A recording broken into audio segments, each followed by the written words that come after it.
Welcome, everyone. We are now recording and streaming live to Facebook. I believe we are streaming live to Facebook. One moment. Nope, we got to push the go live button. Hey, we are streaming live to Building Unity, and more people are joining the room. If you're with the press, thank you for being here. We did send out press releases widely throughout Wisconsin about our virtual press conference. And we hope some of you showed up to cover this historic coalition. I am not sure if Professor Pitchford is in the room yet. You'll tell me, Mary Kay, if he enters. Last message is still that he needs the Zoom link, 133. Okay. Okay. I think you sent, that he says something about a mistake in it or something. Got it. I just sent it again, and hopefully he'll be coming in. Why don't we get started with me giving you all an a little view as to who's been joining this coalition. This is a broad-based coalition, and we want to give a big thanks to all of the early endorsing groups who have joined with us. There are many more that have been helping us that maybe because they're single issue groups haven't actually joined us, but we've been working with a lot of different groups. Here is a list of the ones that are endorsing all 6 areas of the call for a just budget. 350 Madison, Citizen Action, Wisconsin Driftless Co-op Leadership, Family Farm Defenders, First Unitarian Society, Madison Justice Ministry, First Unitarian Society Sustainability Team, Grace Lutheran Church in Kenosha, the Interfaith Peace Working Group, Kids Forward, Linda and Jean Farley Center for Peace, Justice, and Sustainability, Mothers Against Gun Violence, the NAACP Wisconsin State Conference of Branches, the NAACP Milwaukee Branch, Oregon Area Progressives, Our Wisconsin Revolution, Peace Action of Wisconsin, Safe Skies, Clean Water Wisconsin, Solomon's Outreach Urban Learning Sessions, or SOLS, Southwest Wisconsin Area Progressives, UE Western Regional Council, Urban Underground, Veterans for Peace, Milwaukee, Veterans for Peace, Madison, the Wisconsin Grassroots Network, Wisconsin Network for Peace and Justice, Wisconsin Resource Protection Council, Wisconsin Anti-Violence Effort, Wisconsin Unitarian Universalist State Action Network, Wisconsin Video Hub, Women's International League for Peace and Freedom, Milwaukee Chapter, Youth Climate Action Team, and Youth Justice, Milwaukee. And Mr. Pitchford's trying to get in. That's great. I just let him in, Mary Kay.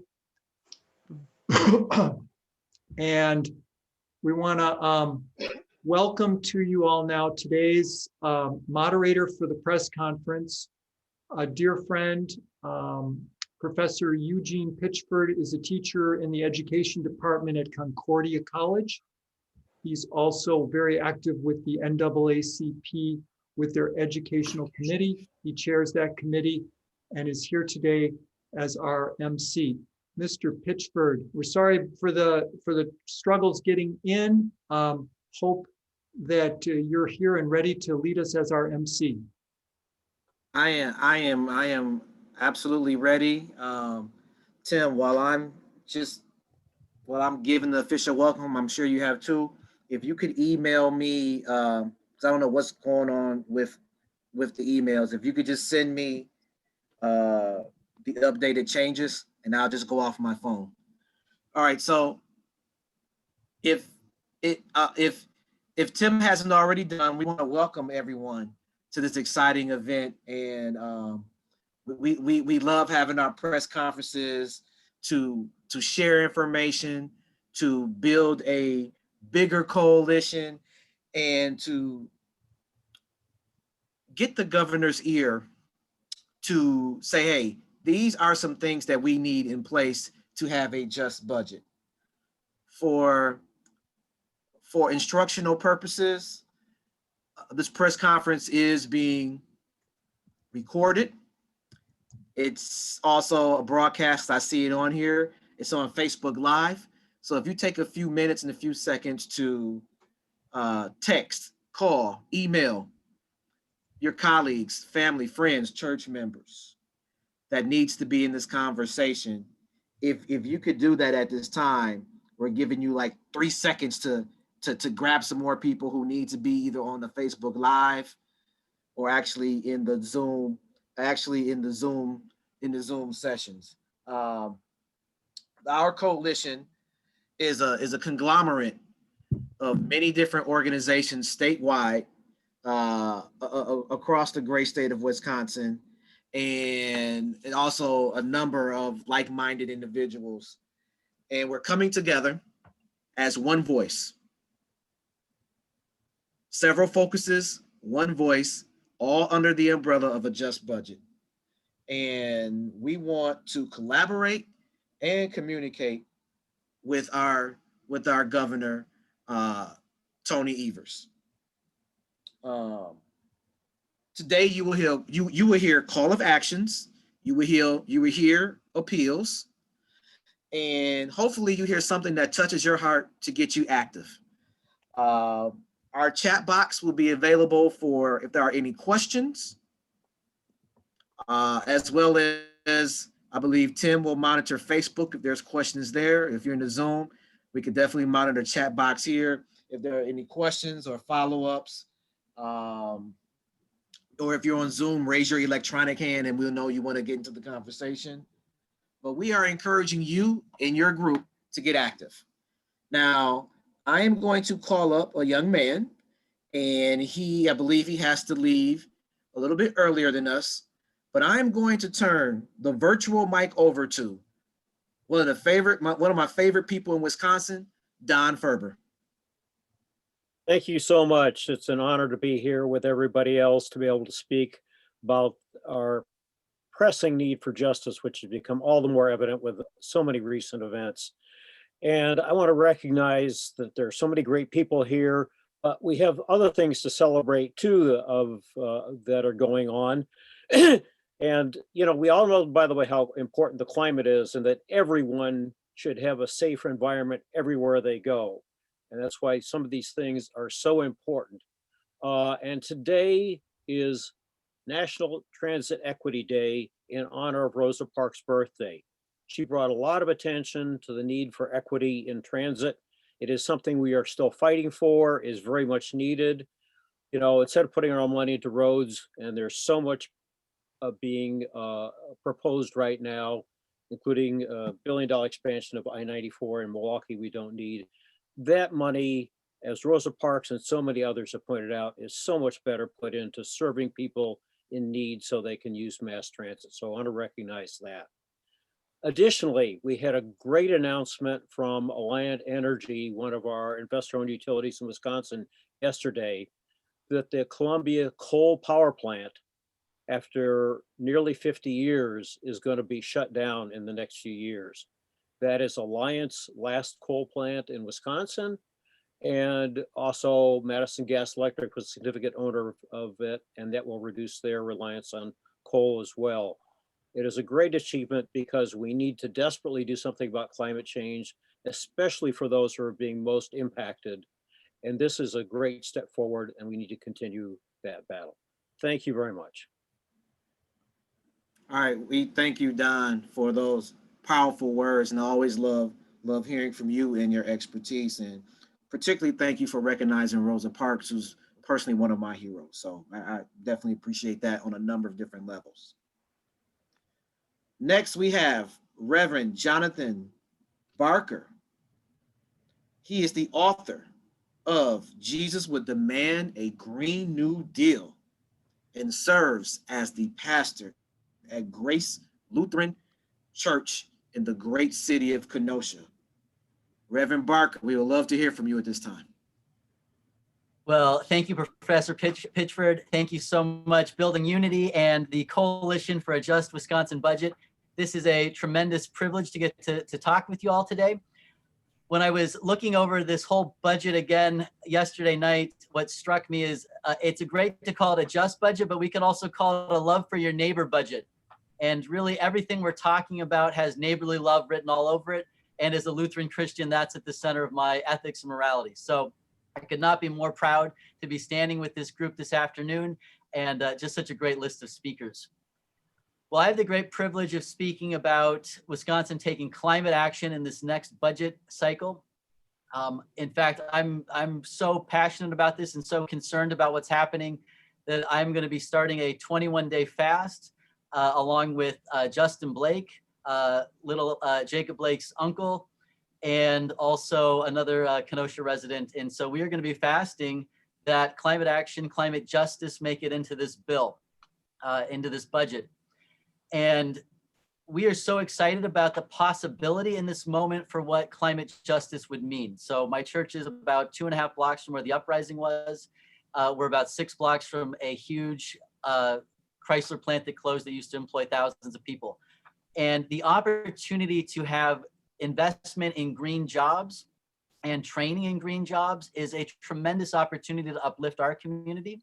And so we are excited to see our governor, who's put forth this climate task force report at the end of the year, implement some of his investment in green jobs and also training green jobs initiatives. We are very excited to see the power generation sector, which we're not super excited about the target they picked, but they picked to get 60% of our energy from renewables by 2030. This is a lot better than what we're doing now.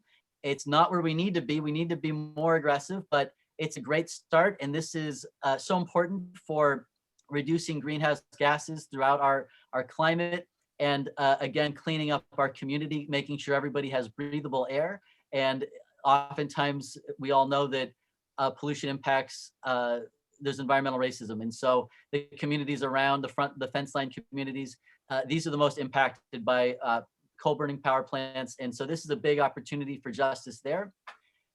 And then we're excited about getting our farmers and our rural communities taken care of. As a lot of us probably know, our rural communities have been struggling. I've got relatives myself that are farmers, and we're excited about those communities being lifted up with the opportunity to get paid to store carbon in the soil through soil sequestration. And so we see this huge opportunity in this budget for people to be lifted up around climate justice. So for there to be green jobs that lifts up our communities that have been hollowed out as manufacturing is left, our communities that are impacted deeply by poverty. We see this tremendous opportunity for communities impacted by the consequences of air pollution to be helped with clean air through a reduction of greenhouse gas emissions, while also creating a livable future. And we are also just, again, so excited to be lifting up our rural communities. And, you know, I'll just close with this, but in Wisconsin, we've spent $100 billion over the last 20 years on already the impacts of climate change. And what a terrible waste of money that we could be using to put people to work, fixing the problem ahead of front end rather than paying the consequences back end. So again, we're really excited. I'm working with a group called Wisconsin Faith Coalition for Climate Justice through Lutheran Office of Public Policy, Wisconsin. And we'll be starting a fast March 18th again for 21 days with several others. So thanks for your support, and let's get some serious climate justice in this next budget. Thank you, Reverend, for sharing those good words and motivating and timely and passionate and calling for us to do something. And so like we really do appreciate your words. And the one thing I know about reverends, you give them a time limit, they always go over. So we appreciate you for that too. So keep doing it. We really do. We really do appreciate you. I'm just checking the chat box. Okay.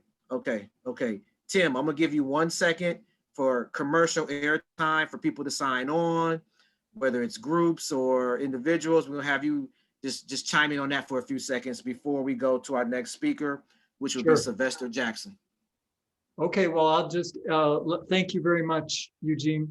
I will be pasting into the chat the link for signing on, the link for viewing the call for a just budget. Basically has 6 budget areas. Most of you probably have seen it, but if you haven't, the link will be there for you. And I will also paste in information about our next meeting, the Zoom link and the time. So watch the chat. I'll paste that in periodically.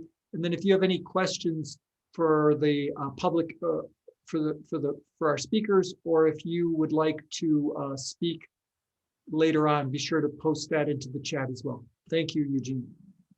All right, up next we have Sylvester Jackson, and Sylvester is the lead Milwaukee organizer for Expo, Ex-Incarcerated People Organizing. Sylvester, the floor is yours. Hello, everyone. As said, my name is Sylvester Jackson. Definitely am the lead organizer here for Expo. Right now, since the governor has been elected, we have been meeting with the governor and his assistants and pushing towards prison reform. That's an issue that seems to be not just a Wisconsin problem, but a nationwide problem, but all the more here in Wisconsin because of the lack of willingness to adjust to depopulate the prison system here.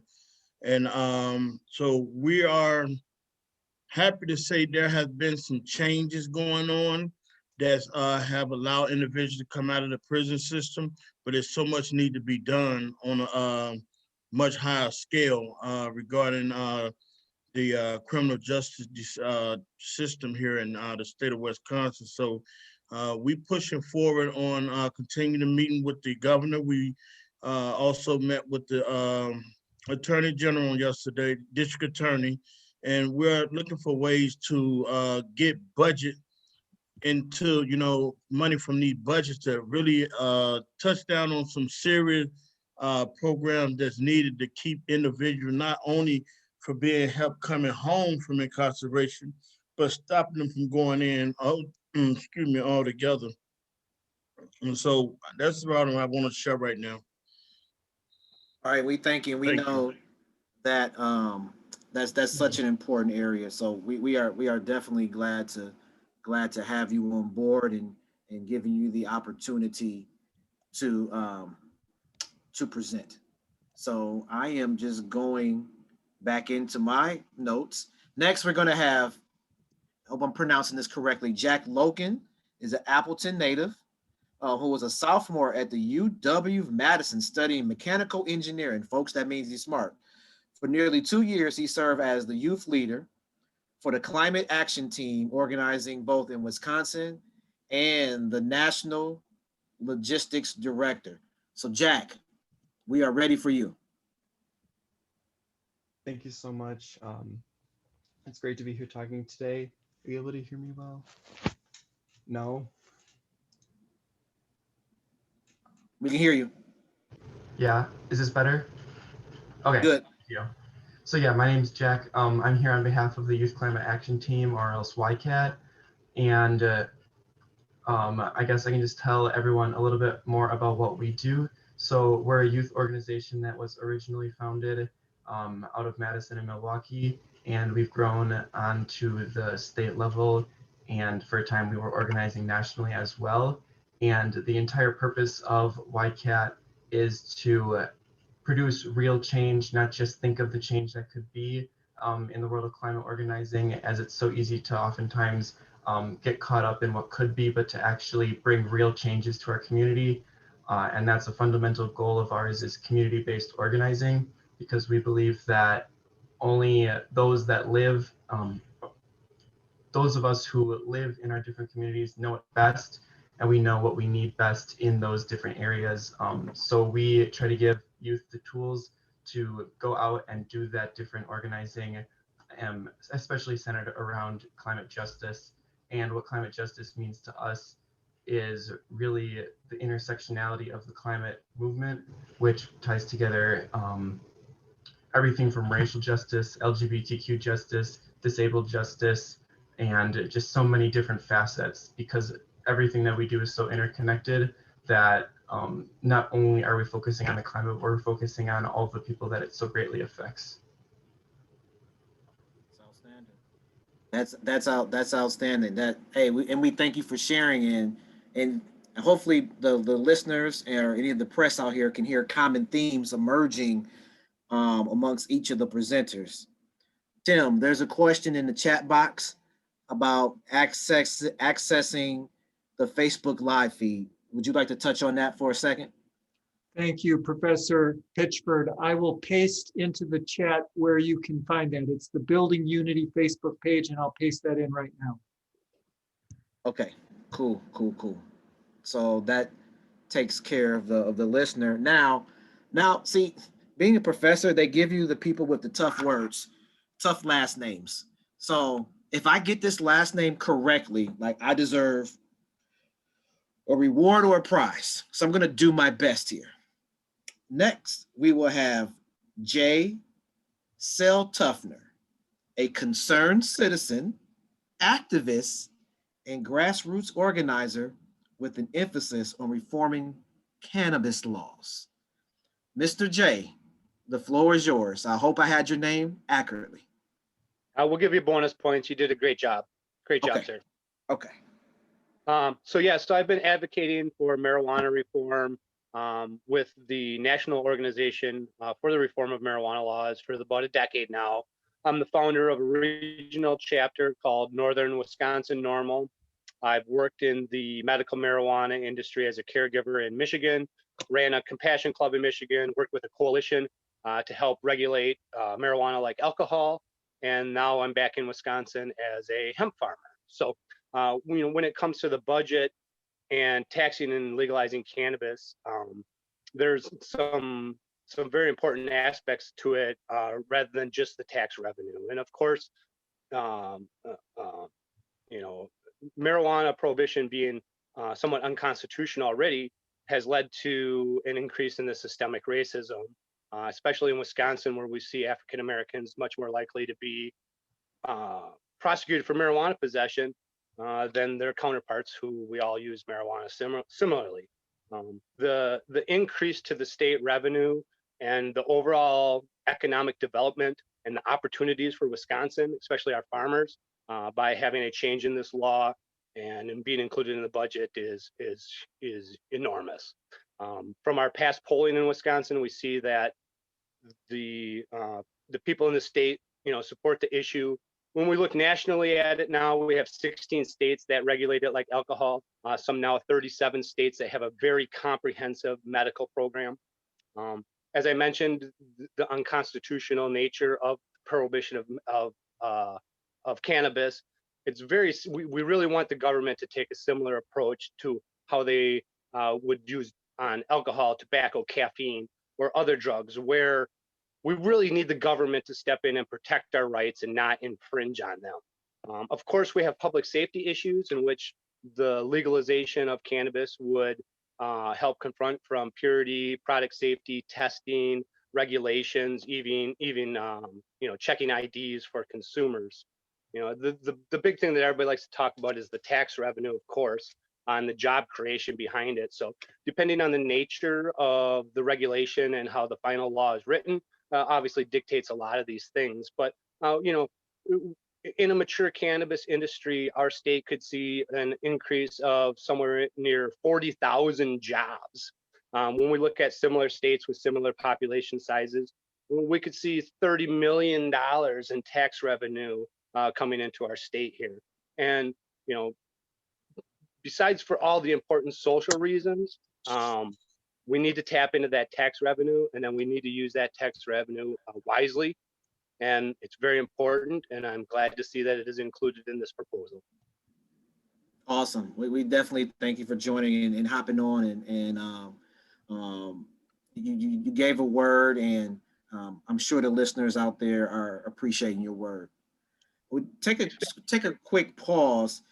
So someone might be asking, like, what are these focus areas? Like, what are these areas aligned to?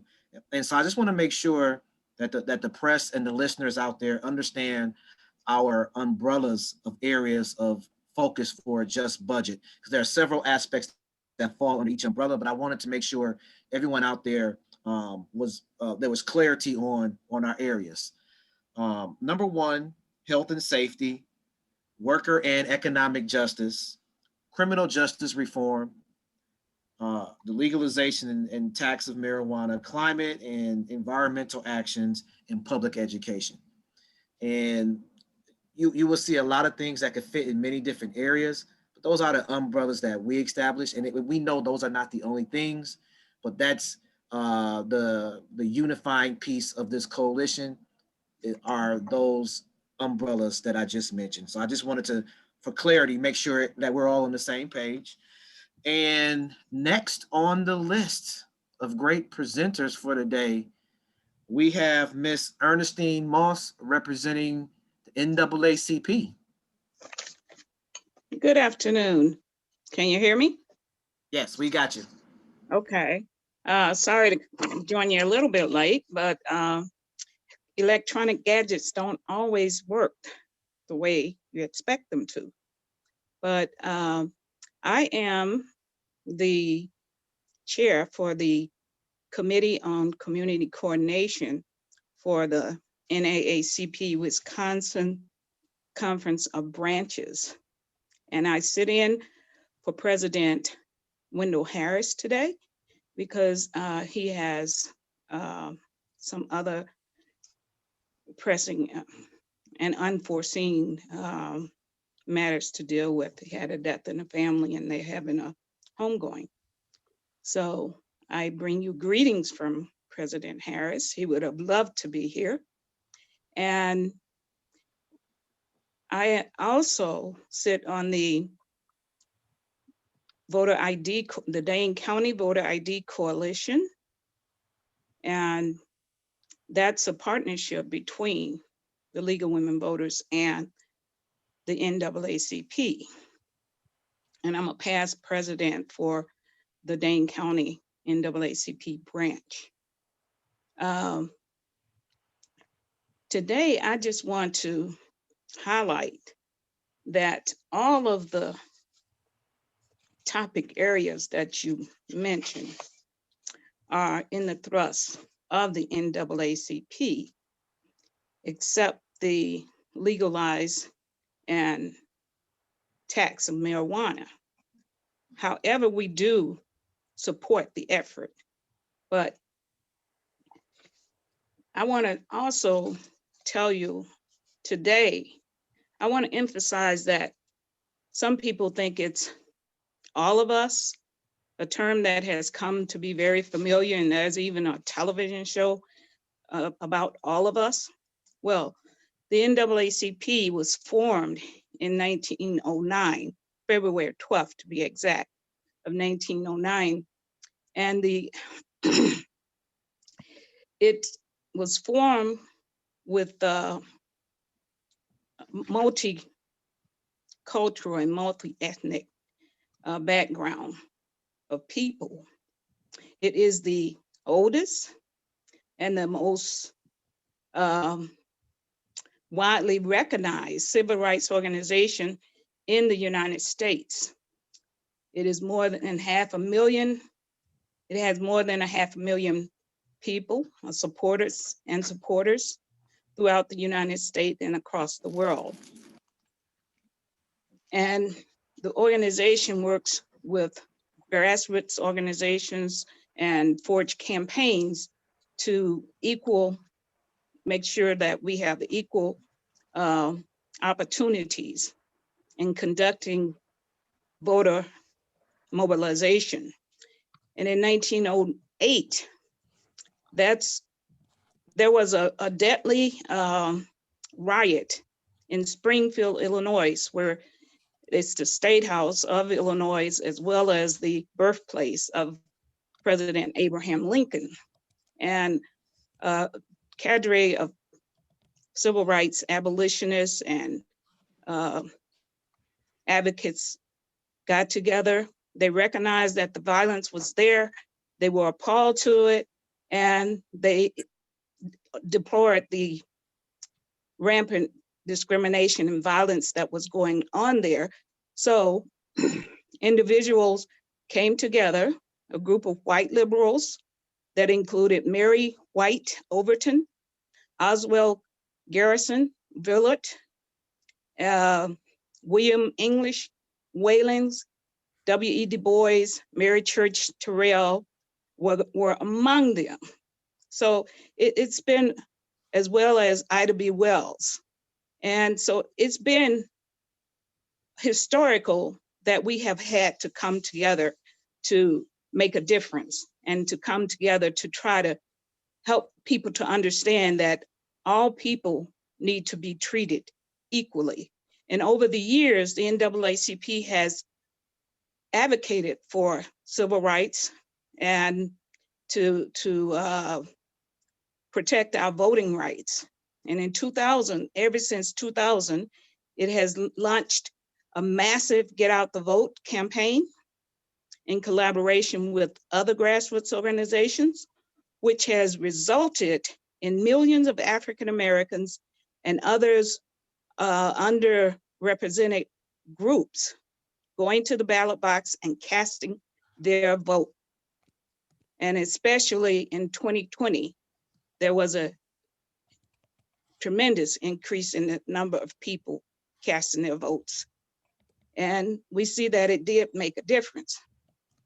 And just like I said at the beginning, to sum it up, the NAACP identified game changers as we entered the 21st century.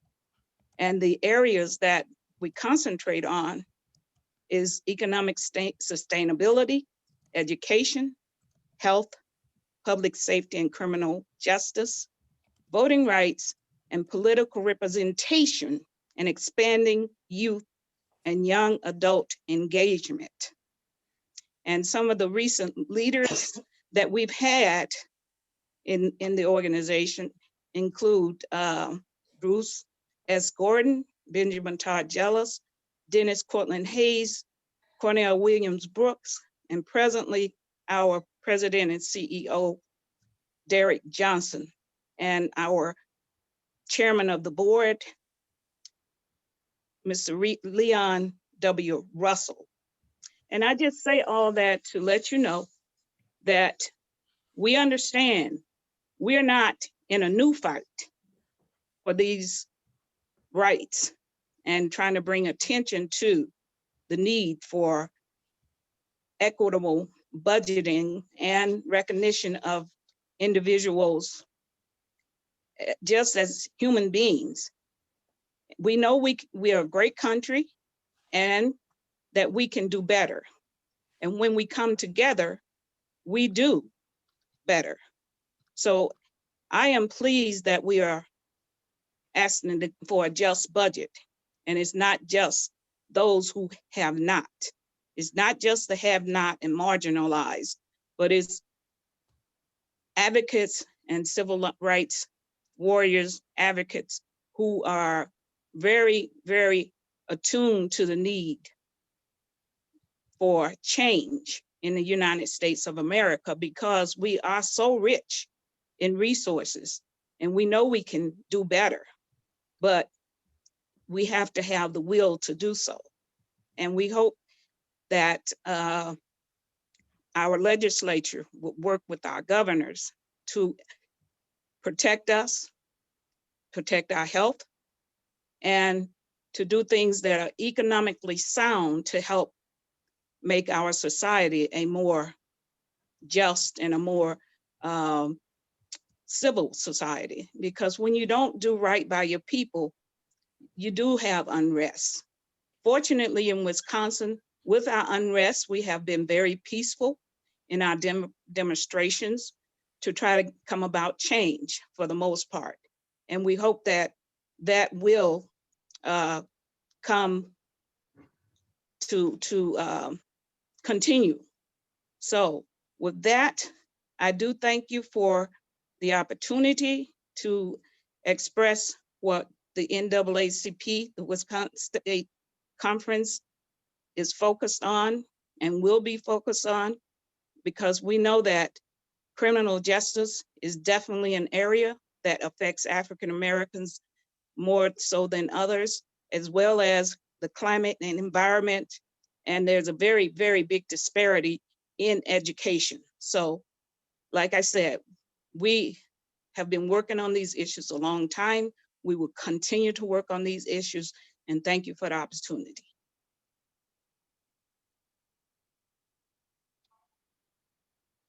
Hello? I love hearing you speak. Always like really powerful words of wisdom. So we definitely thank you for being on board today. Tim, it's time for a quick information and commercial break on behalf of Tim.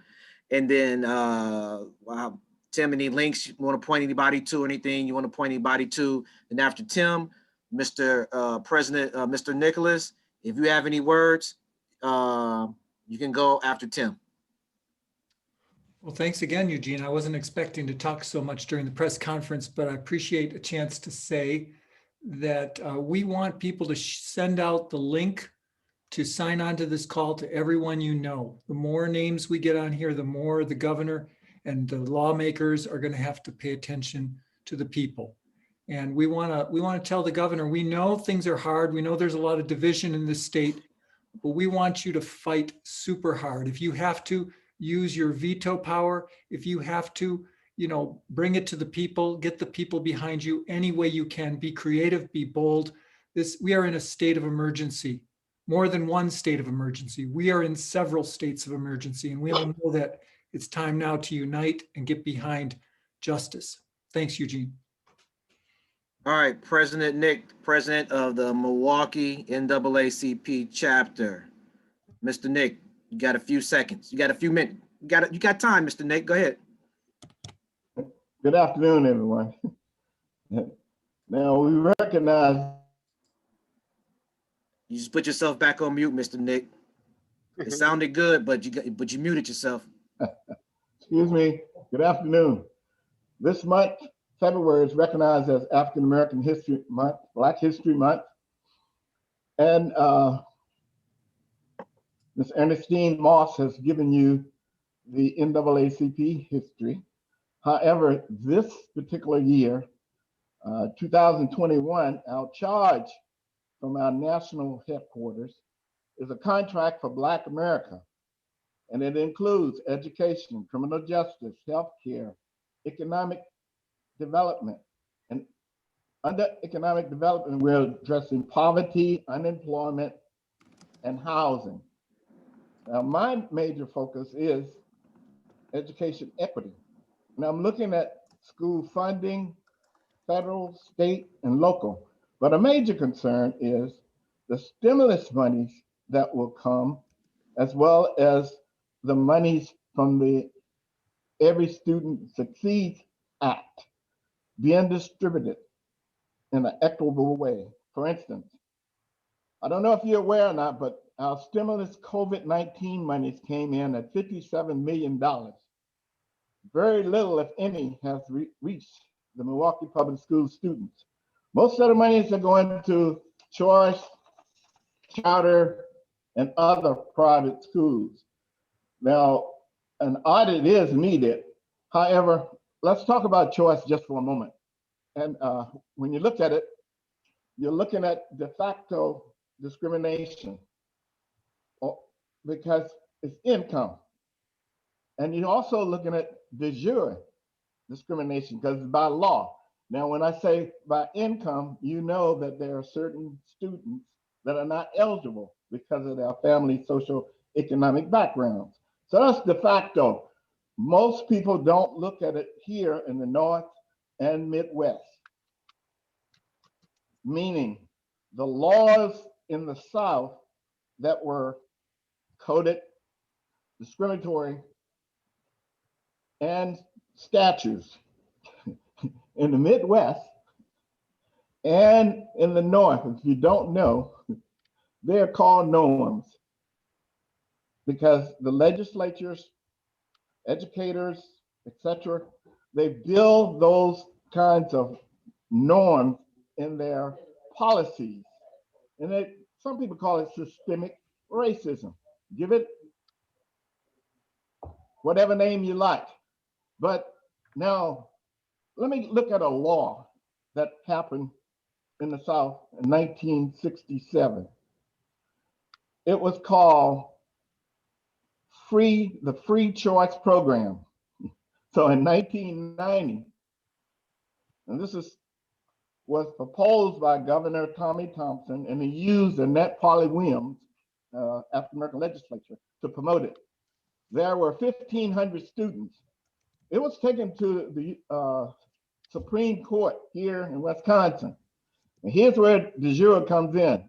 The Supreme Court did a stay, saying they're going to look at it. It's a stay. All right. However, in 67, in Virginia, Kent County, Virginia, Green versus Kent County, Virginia, U.S. Supreme Court case, it stated that there are 6 factors that must be in place before a choice program can take place. Now, you're noticing the difference, what I said, norms in the North versus and West versus the laws in the South. So it was struck down in the South. However, in the North, they used it. Now, Governor Scott Walker lifted the stay. All right, others lifted the stay, and yet African Americans also advocates of choice, begging and demanding that the stay be lifted. It is now a program that's awful for the state of Wisconsin, and it's taking place in various cities like Beloit, Racine, probably Dane County, and of course, just is disrupting the Milwaukee public schools. I wanted to look at that because that's history. And they often say, if you do not learn your history, you're doomed to repeat past failures. So that's an area that we have to fight against here from the standpoint of perhaps a lawsuit, but that's old, yet it's necessary. But the other thing that I'm concerned about is the Every Student Succeeds Act and the pipeline from school to prison. For instance, here's a historical fact. In 1974, there were less than 400 incarcerated youth in the state of Wisconsin, all over. Look at the thousands now, because they use various laws, systemic, as well as legislative laws that were prejudicial and other kinds of behaviors. And you see how not most, but too many of our youth are in prison, incarcerated. So there are state statutes that we have to look at, monitor, etc. But there are standards, administrative standards, teacher standards, student standards. And then there are statutes that govern the school day and instructions. They're not being adhered to. So too much is going on that's detrimental or affecting our students in a negative way. So looking at the budget, I see a few of the things that we can support, but there are so many that needs to be dealt with, and they're not there, but we'll take what we have, as Ernestine said, and it is indeed a civil rights issue, but we're dealing with what we can deal with right now. So thank you very much for having me here this evening. All right, so thank you, Mr. Nick, for your unofficial sermon. Now we do have Reverend Jonathan, and then Reverend Jonathan, if you ever leave town, Mr. Nick might take your place. So like you have competition, Reverend Jonathan. We're going to open up this time if there are any members of the press that have any questions, or if there are anything on the Facebook Live questions. Professor Eugene, I believe we still have Ann. Yes. Ann, hold on, Ann. I am so sorry, Ann. I got too fired up, Ann. Hold on, because I want to make sure that Ann gets the proper introduction. I got fired up listening to Mr. Nick. So Ann, we are going to have you on right now. Ann, you're actually on my list, but I'm so sorry. I flipped you and Ernestine, and then Mr. Nick got on. So I do charge that to my head, not to my heart. And the floor is completely yours. Thank you so much. I apologize. I'm going to keep my camera off so that my screen doesn't freeze up with my internet. My name is Ann McCullough, and I'm the campaign manager for Youth Justice Milwaukee, which is a coalition to close youth prisons and promote age-appropriate, community-based alternatives. It was started under the direction of Char Moore, who is the co-founder of Urban Underground in Milwaukee. And she would like to be here herself, but is traveling today. So what I'd like to share with you is that Wisconsin is at an important crossroads, and due to a confluence of factors, there are right now close to 60 youth who are currently in custody at the 2 remaining youth prisons in Wisconsin, Lincoln Hills and Copper Lake. That's down considerably, even though many youth are still receiving harsh sentences and too much probation, and that's a whole nother issue that I agree with the other speakers.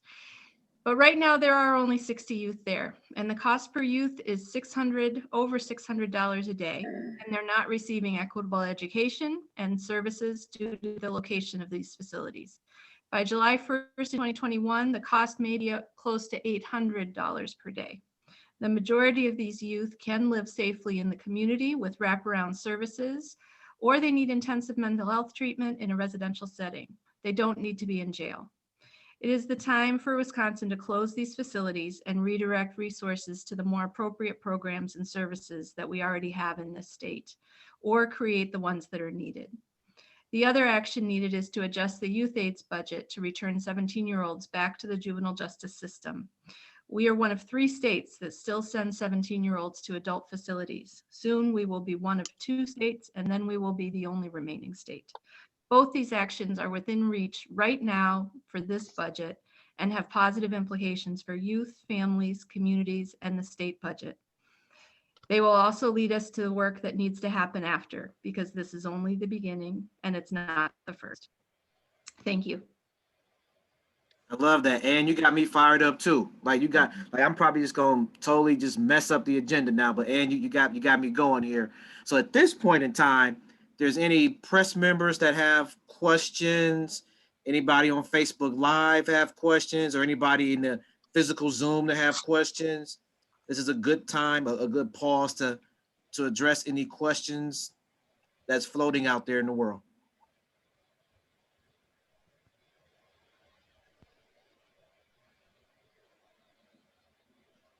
If I'm not hearing or seeing any notification of questions, if there are any other members on the team that would like to have some words, this is your space now to drive all these points home, like to bring us home. Any other team members that would like words, this is your opportunity. Mary, is your hand up, Mary Kay? Mary Kay is one of my favorite humans. I love Mary Kay. I have spoken before about our tax inequities. The fact that our state used to be the most progressive of all states to move towards taxes that are according to bill pay. And now, because of our super dependence on property taxes, which are not very closely aligned with ability to pay, we have problems for our schools and our local governments. And this time I wanted to bring up what one of our partner groups, the Budget Project, has explained why there's less state money going to our public schools than there was before 2011. Not only has it not kept up with inflation, but actual cutbacks. And this may seem hard to believe, but it's because of our state legislature's decision that it was more important to cut back taxes on our richest and most connected people than income taxes I'm talking about. So there was less income taxes to pass on to local government and the schools. And originally, our state being the first to develop an income tax, it was developed in order to have income-based monies to go back to the local governments, including the schools. Well, the easiest thing for me is just to read that state lawmakers have enacted more than 100 tax cuts since January 2011. Some of them of which are extremely slanted in favor of the rich and the powerful. One prime example is the manufacturing credit, which in 2019, it was enacted, it was slipped into the budget during the 2011 session, but by 2019, it gave 21 tax filers, each of whom each year earned over $30 million apiece. An average, the tax cut cost $1.9 million. Let's see, I misread this. Each of these 21 filers was earning over $30 million a year, and they got an average estimated tax cut of $1.9 million each year, according to figures with the Legislative Reference Bureau, Fiscal Bureau. The manufacturing credit, which results to manufacturers basically paying no state income tax, reduced our state revenues, how much we could bring in to the state, by $283 million in 2019. To put that, now I want to relate this to schools. That $283 million in 2019 that we lost as a state for income is more state money than the school districts of Waukesha, Appleton, and Madison got that year put together. The combined cost of the new tax cuts has climbed each year, starting from a low of $60 million in 2012 and reaching to $204 billion in 2021, if you use inflation adjusted dollars. Anyway, and you hate to add up all those 10 years, but if 10 years of those kind of tax breaks has meant $13.6 billion less for the state. And it has primarily drained money from the public schools.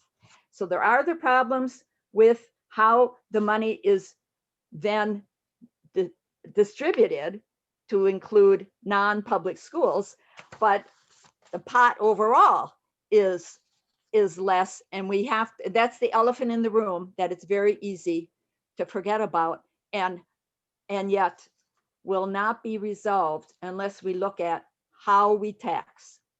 And the worst thing is that the reliance on property taxes in areas where they don't have high, expensive homes and a lot of taxable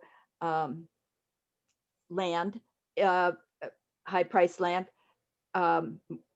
with people with ability to pay those kind of taxes, is that the schools become more and more, and the local municipalities who are supposed to make sure we all have clean water and safety and so forth, there is less available. And in the Midwest, in all the states in the Midwest, Wisconsin is the most dependent in its local government on property taxes than any of the other states. And in the United States, it's the 7th most dependent. So until we deal with those issues too, which are bigger justice issues and going to take a lot of movement together, we won't be able to get at all that we need to get at. But I support everything that everybody has said about where our taxes should go that we have available to us. Thank you. All right, we have a comment, and then the person that we're gonna pivot to. And I see your hand. I see your hand too. I did want to make sure that we touched on workers' rights, and like when I think of that, and Joni, you clean this up for me. But when I think of that, I think of minimum wage. And I know there's other areas to go in that space, but I think of minimum wage. And if you really want people to do better in life and to make a living for themselves and to defeat some of the atrocities of the world that have been discussed here, you got to be able to live appropriately. And so that's the first thing that comes to my mind. Joni, you could clean it up for me. Yeah, minimum wage needs to be raised. There's 29 states that have raised their minimum wage, and that are higher than Wisconsin. The minimum wage is a budget issue. The amount of tax money that would also come into this state by raising the minimum wage, because people will buy in their communities. You go out to these and look at you can look at the internet, you can drive to the car auto places and look at the prices they are charging on these vehicles now. How can somebody that's making less than $10 an hour afford $30,000 plus car? Even 10 is a lot. But these are just issues where, people can go out and if they're making more, they're more comfortable about going out and spending the money on something that they actually need. You hear all the time about McDonald's and just sexual harassment that goes on. Well, there's also in these lower essential jobs, there's physical assaults that go on because of the stress level that these people are put under. So just raising the minimum wage would really help the economy overall. But there's other things that workers need. They need their sick leave.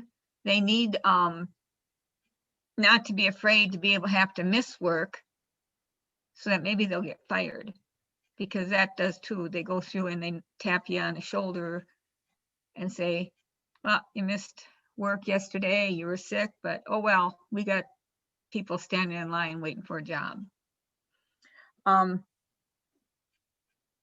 Mary Kay was talking too about the taxes. We need to close those loopholes. One of them that we could help with close is the dark tax loophole. So many stores have closed. These stores, a lot of them are sitting empty. And the communities could utilize those for rural health care. We're lucky in Adams here, we got the Shopko store is now currently has improved and become a huge ACE store. So there's opportunities out there to fix these loopholes, and it needs to be taken care of. Okay. Thank you for those wise words. Love hearing from you also.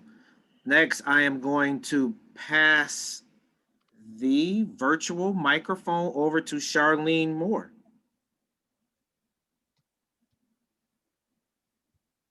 You got to hit your mute button, Charlene. Good afternoon, everyone. Thank you so much, Eugene. This is Charlene with Urban Underground. That's okay. And Youth Justice Milwaukee. Thank you so much, Ann, for just representing. But one of the questions that I had was centered around two things: education. Number one, it doesn't seem like a lot of our community even just understand the budget process. So how do we provide more education to our community? And the second thing is, what this coalition is trying to do. How do we what does true accountability look like for when we're holding the governor and other elected officials accountable? What should that look like? All right, so she's posing that to us. So we're gonna need some intelligent people to answer that intelligent question. How do we hold, I think Charlene asked two questions. How do we hold elected officials responsible or accountable, I think was the word she used. And I believe the first part of the question was, how do we get this message to younger people or get people energized to work on the work? So I think those were I may be paraphrasing, so I hope I'm close to what Charlene was asking. So anybody want to take a step? I'd like to take a stab at that. All right, go ahead. I am a person who believes that we have to connect the dots. And accountability comes with holding the politicians' feet to the fire for what they say they're going to do when they're running for office. And at minimum, we expect them to try to do the things that they say. And then for us, we have to know that everything that we want is in the political system, political process. And it really boils down to voting in every election, regardless of the number of people who are running for office. We have to vote in every election to make our voices heard. And we have to call our elected officials or write to them and let them know that, hey, we see you, we're watching you, and you said this or you said that, and you have accomplished this or that, or you have made no attempt to do any of these things. And we need to understand our Constitution, especially the Constitution of the United States. And I believe our Wisconsin Constitution called for our government to be protective of its citizenry. And our governor have tried to be protective in this pandemic that's causing a lot of us harm. And excuse me, I'll call you back.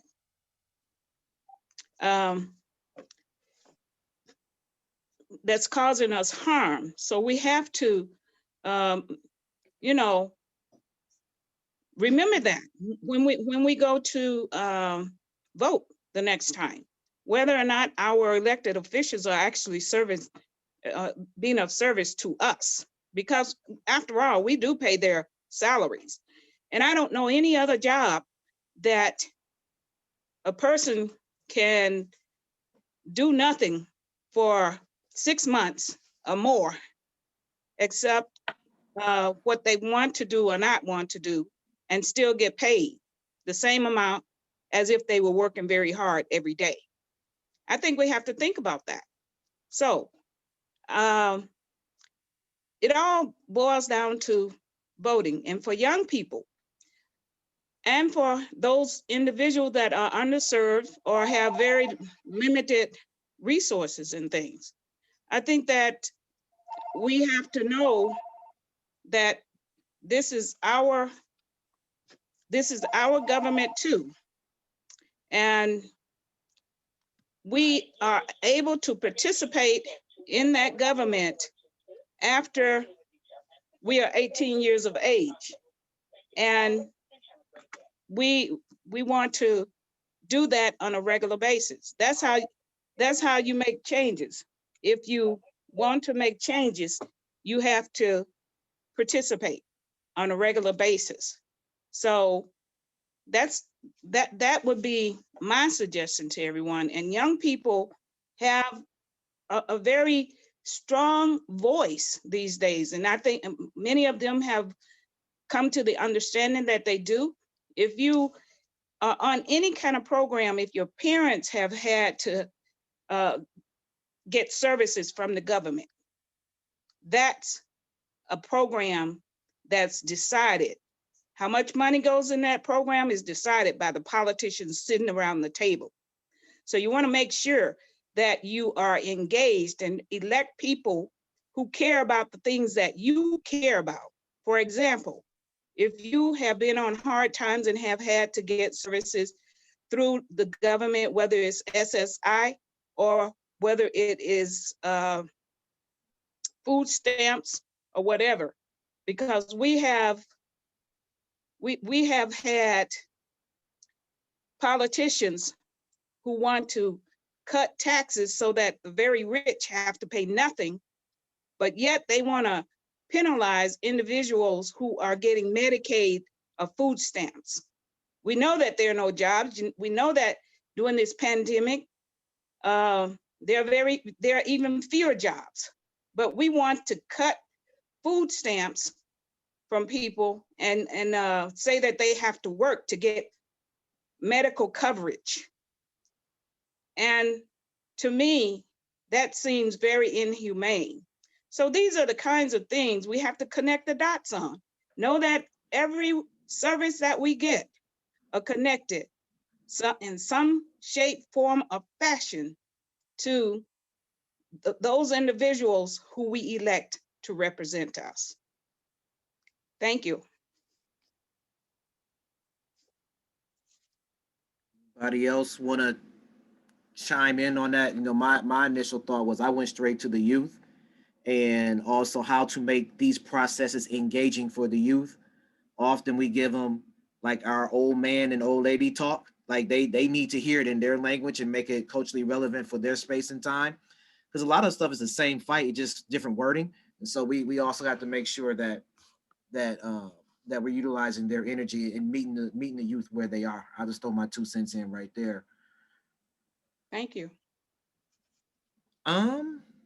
Joni, I don't know if you were talking, and I see you. I see your hand up. I saw you. I got you coming. Joni, and then I have to go to this lovely lady. She has a bunch of guitars in her screen. Like, you just want to know what's happening right there. So we're coming to you in a second. Joni, like Yeah, I just want to say too, when it comes to getting young people involved, you have to, or anybody involved, you have to be willing to listen to them, even if you don't agree with what they're saying. And then you have to find a way to make them want to be involved, you know. But if they don't feel they're being listened to and they don't feel that their issues are being treated like they're important, they're just gonna back away, and come time to vote, you know, they're not gonna do it. Because they're gonna believe that their voice is not being heard. So, I mean, you have to really, really try to pay attention to when they're talking to you about an issue. Could I just say? Go ahead. Could I just say, with young people, let's say we get some young people engaged in civic activities early on, but when we look at graduating seniors and freshmen in college, we have to understand and help them to understand that their tuitions and things like that, those elected officials have a lot to do with how much money comes to education that's going to help them get an education without having to struggle so very hard. And I'm sure that is important to most young people. The kinds of jobs that are cultivated, you know, the tax breaks they give different companies to create jobs and things. The government has a lot to say about that as well, because they reward certain companies and they don't penalize others or stifle others. So it's those kinds of things. It's all about connecting the dots. Absolutely. Absolutely. All right. Now we've been waiting for this special person that we're going to give her the floor. Oh my God. And do we get a guitar solo too with this? Like, I'm actually more a drummer and musician and dancer. That's for people that I need to jam get my with me. just entertainment. Like, we need to put that into the budget, right? That's for the people that come to jam with me. Okay, I got you. Yeah. Okay. So two things real quick. Under the area when it was brought up about the worker issues, and one thing that hasn't been mentioned that sort of fits with the justice reform, but when you apply for a job, at least the type of jobs I apply for, you still have to, after like 30, 40 years after you've had a misdemeanor, you still have to report it. And some things sound worse than they really were at the time it happened. And so I just want people to keep that in mind, is under the worker rights and not just for prison reform, but once even if you've not been in prison, like I've never been in prison, I only had a misdemeanor, but I'm being treated like a felon when I apply for certain jobs. And it's like I have to go through all this stuff to be able to get in. So I just wanted that to be pointed out, to get rid of those boxes, or, I mean, it's all, when they do a check in the system, they find things out and they can ask about it. But if you have to write it down, sometimes before they even do a background check, they freak out about it, you know? Okay, and then the other thing was, this hasn't been brought up yet, and if you think it doesn't fit into the budget, let me know. I know Tim will let me know.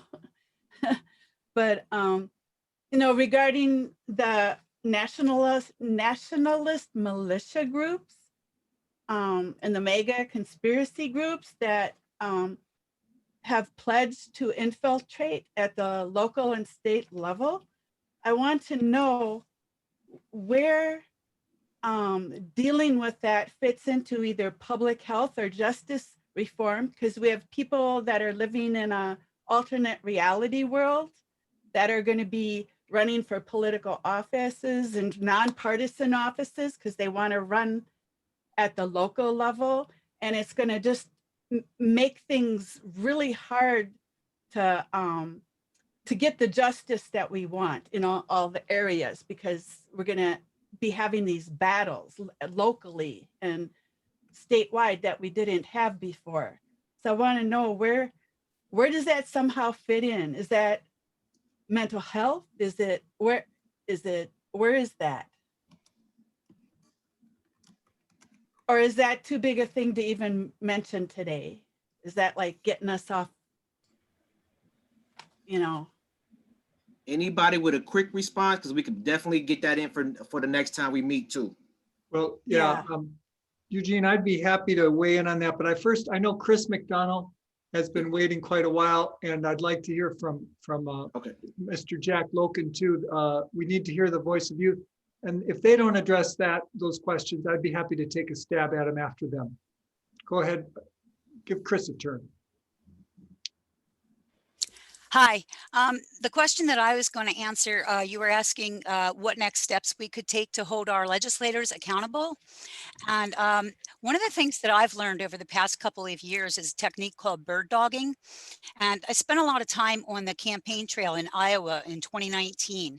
And we bird dogged all of the presidential candidates.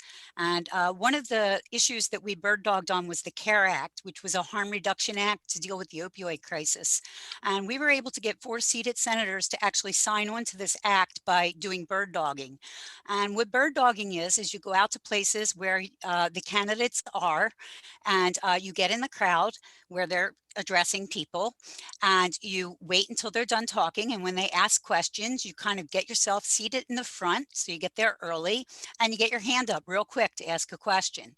You generally bring a partner with you. You want this person to be there to film you when you're asking the question, and you want them to film the answer of the candidate. So you get your question inflected into the campaign right there. If it's something they're not addressing, you get your issue into the campaign, and you get it on film. So you get what this candidate is promising or is not promising on film, and then you use that. You can use that in all your social media campaigns, and it's a good way to hold them accountable. It's also a really great way to get your issue to bubble up in the election, because what we would do is we would go around to all of the presidential candidates, and we would be asking them about our subject. So if our subject was not in the presidential campaign, it was in the presidential campaign after we were done doing this for a couple of weeks. Because what would happen would be is the campaign staff would say, oh God, they're getting asked this question all the time. We have to start to formulate an answer to this question because our candidate's getting asked this question all of the time. So for me, I'm like a bird dog evangelical. I am like hooked on this stuff. I think it's really, really powerful. That's just one part of the bird dogging. That's like the mild part of bird dogging, because with bird dogging, you do kind of ratchet things up a little bit when they don't do what you want. We are not just about going and asking questions. We do protest. We do other actions. If you've looked at any of the actions that took place outside of the Federalist Society dinner when Kavanaugh was giving a speech there, when they had the big jumbotrons outside that were playing the Kavanaugh testimony and Christine Blasey Ford's testimony on the jumbotrons as people waited to get into that big expensive dinner. That was bird doggers out there. Demand Justice was also part of that. Center for Popular Democracy's another group that participates in that. But these are the kind of actions that they also take to bring awareness to this. kind of thing that's going on. There were also some bird doggers that actually got into that dinner. And when people got up to start speaking, they started blowing rape whistles, and they did get thrown out, but it did bring a lot of attention to what was going on. And the people that were standing in line there really had to look at the people that they were supporting and the things that they were supporting, because most of the people that were standing with us were survivors of sexual assault.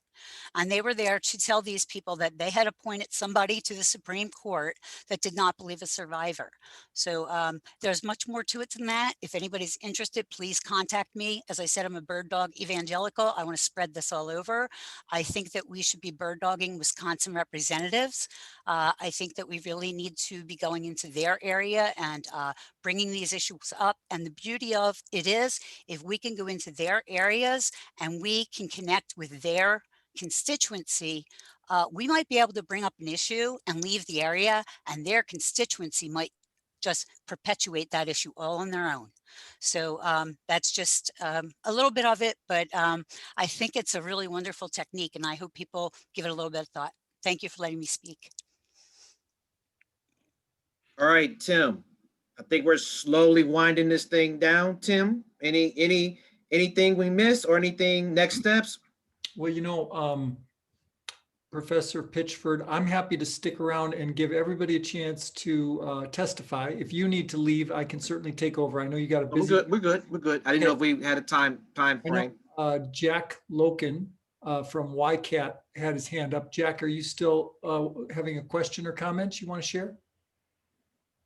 Yeah, I have a comment, just kind of going back at some of those other questions that were posed a little earlier about youth. And I think, especially being a youth myself, I kind of have like a different perspective, I would say, on some of the ideas. And I know with a lot of the work that I've done, especially with YCAT and working with different youth groups throughout the area, is some of the biggest things that we are seeing is that we are met with resistance really in so many of the different areas that we go. And a lot of the times, no matter what we're trying to do, whether it's following the right procedures or whether it's being, you know, it's taking those special precautions so that we don't go too far past the boundary. What happens is that we're met with so much resistance then. And I see it right now myself, just being here at UW is a lot of different groups that are trying to enact real change and actually bring about a more open and safe environment for our campus members and actually help those who are being affected, especially by the COVID-19 pandemic right now, are just being completely shut down by those higher up in positions of power, where it almost seems like they have gone so high that they can no longer relate to us in any sort of way. And I think that this is especially important because I know with our budget, we're looking really towards our elected officials, and they're just regular people. They're no one that has such great power that they can no longer listen to those who actually gave them that role. And I think that this really highlights that key aspect where in the youth view of things, we need to take on action outside of that realm. And that is really what a lot of YCAT does, is we show people that we don't need someone else to make these changes for us. We ourselves can make those changes. And it is done by bringing together, building coalitions like we've been doing with this budget, finding out where those shortcomings are in our communities, who are the people that we can call on to actually enact change, and how can we get this done together. And it really has just been super powerful to see here in Madison, especially a lot of the different connections, coalitions that have been built, and the efforts that we are going through in order to help those that we may have never met before, maybe we'll never meet. But it just has been such a great experience to impart some of our ideas with climate justice and everything, but also just that idea of operating outside of maybe that electoral view, and really just how can we better those around us.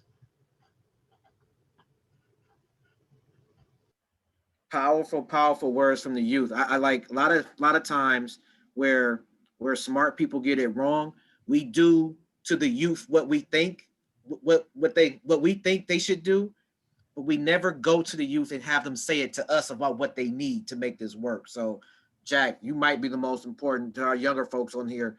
You are probably the most important people on here. So we definitely appreciate your expertise at such a young age. So, and stay encouraged with your field, with your studies and everything you're doing. Your future will be unlimited. I do have a person on here and we haven't heard yet, and we want to make sure that we do hear from her, even if it's just for a few seconds, but I'm looking for her picture and I don't see Deborah. I see you commenting, Deborah, but we want to hear a few words from you, but I don't see your square. So Deborah, if you can get, there we go. We got it. We can't have a session without getting some Deborah time. So come on, Deborah. I just want to say that for the mothers who are listening, I just shared it. Definitely, we want to support a just budget. And I think someone mentioned earlier, how do we educate the public on the next steps? I think we definitely need to do that so we will know, the citizens, what our next steps are. And thank you all for putting this together.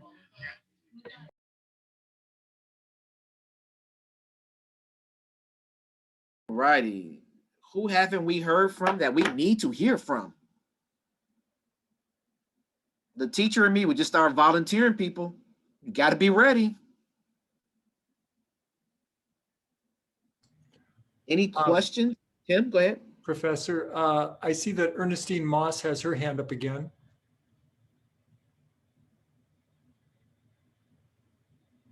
All right. I don't think she took it down, Tim. Oh, okay. Maybe she just didn't take it down. All right. No, I took it down.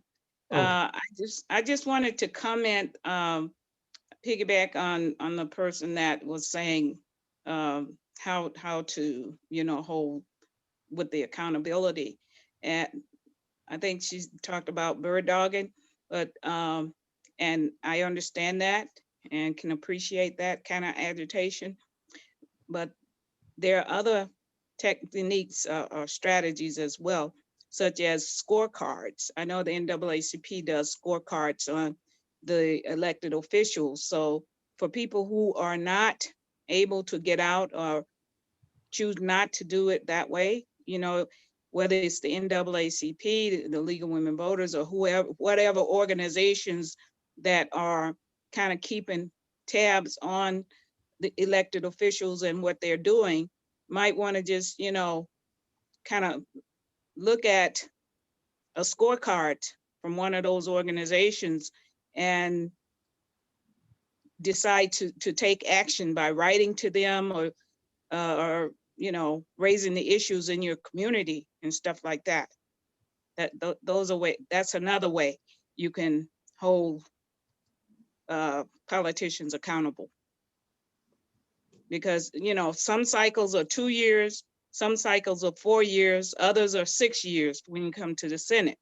So if we keep those scorecards and start with those scorecards early and remind people on a regular basis what those politicians are doing for us or not, I think that then the public has a better opportunity to weigh in on, whether or not they're doing a good job, whether or not they want to keep them in office or not.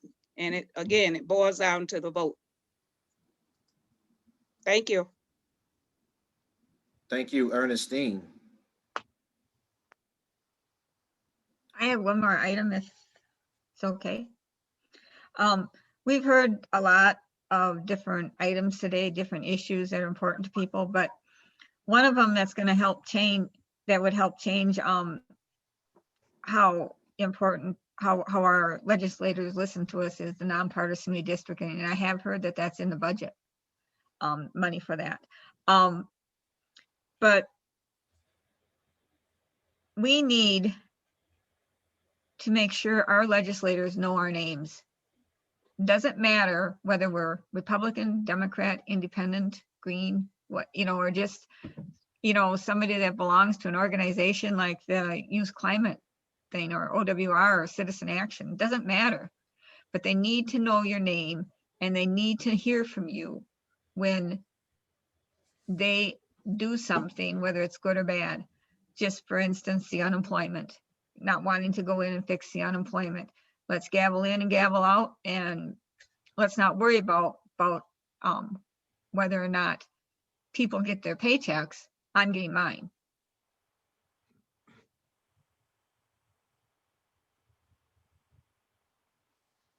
It's funny you like I heard you say that a week ago, and I've been using that same theory in education.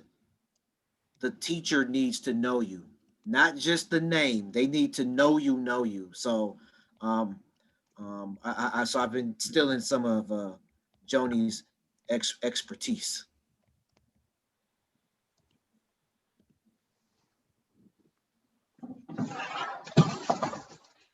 Oops. All right, Tim, I'm gonna pass it to you.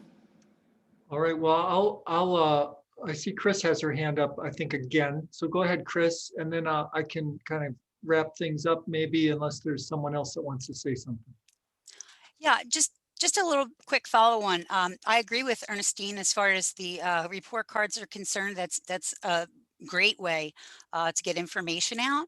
And I just kind of want to clarify a little bit with the bird dogging. We're not only agitators, we go to the offices of elected officials. I spent time in DC last year walking to different senators' offices with parents that had lost children to the opioid crisis. It's a very difficult thing to walk around with parents that had lost their children, and to talk to the senators. We speak to them directly, and we tell them our stories and tell them what has happened in our life. So it's not really just being confrontational, although, you know, when they don't listen, there might be actions that get more public to bring more attention to it. But we do try to talk to them and tell them our personal stories. We do other things as well, writing letters, texting, supporting campaigns, supporting particular legislation. So there's really a whole host of actions that people can take. And for people that are not comfortable with direct action, there's plenty of actions that people can take with letter writing and things that don't require people to even leave their home. So I just wanted to mention that as well. But personal stories are very important to relate to your elected officials. I think that that's probably one of the biggest things that we could do, is to tell them our personal stories. Thank you. Check.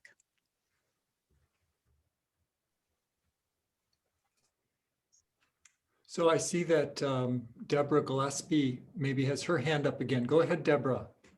I just want to add that I think we also need to build coalitions in areas of legislators who are standing in the way of change. I think that will drastically help us make change. Thank you. Thank you, Deborah. Is there anyone else before I have the last words, at least in this public hearing portion of our event?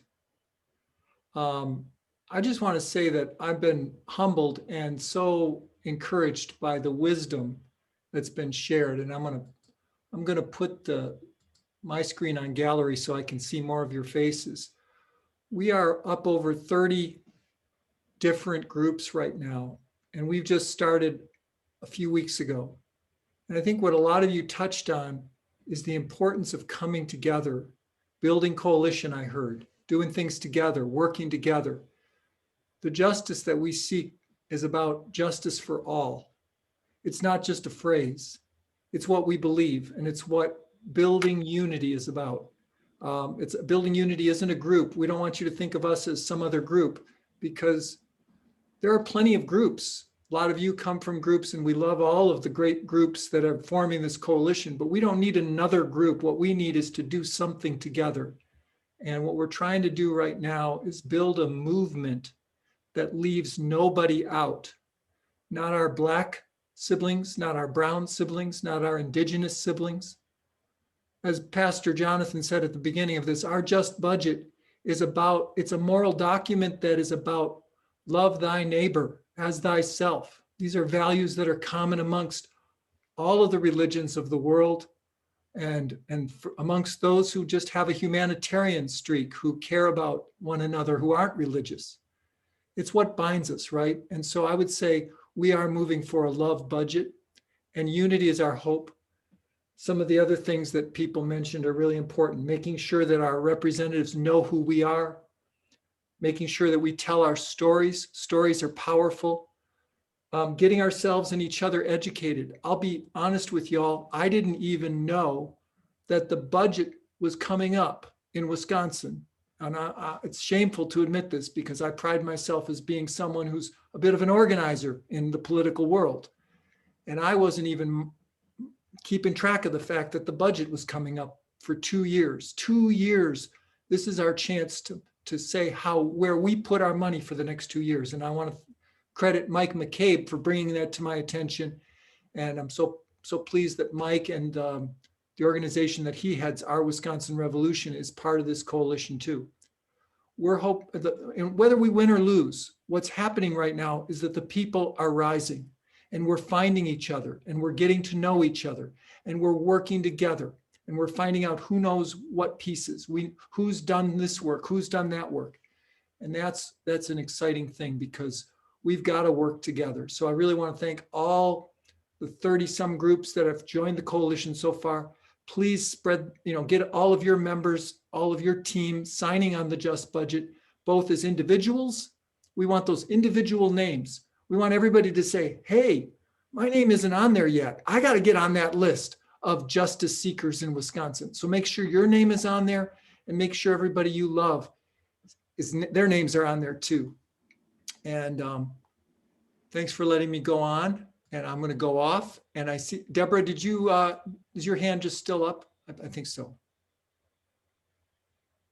No, I'll lower it. I apologize. Oh, no problem. I just want to make sure I don't close the door before everybody's had a chance to speak that wants to say something.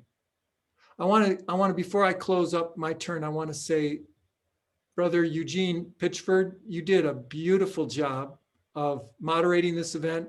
We are so grateful that you and the NAACP are on board with this Just Budget. Yeah, let's give them a big hand. And to all of our speakers and all of our organizers, thank you for being here. Let's pull together. Let's get ourselves educated and activated and mobilized for justice. This is not a done deal. Budget season is just beginning. The governor won't even introduce his budget until February 16th, which of course is right around the corner. But this won't be passed until June. We've got time to bird dog, to do scorecards, to visit our legislators virtually, to invite them into our conversations. And we're going to be having these press conferences every couple of weeks at the least.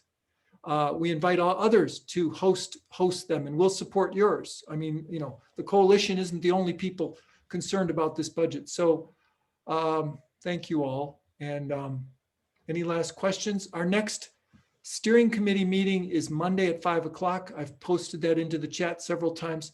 It is a steering committee meeting, but we welcome new people. If you're interested in getting involved in guiding this, we would love it if every member organization sent a representative. That would be how this coalition would really function most powerfully.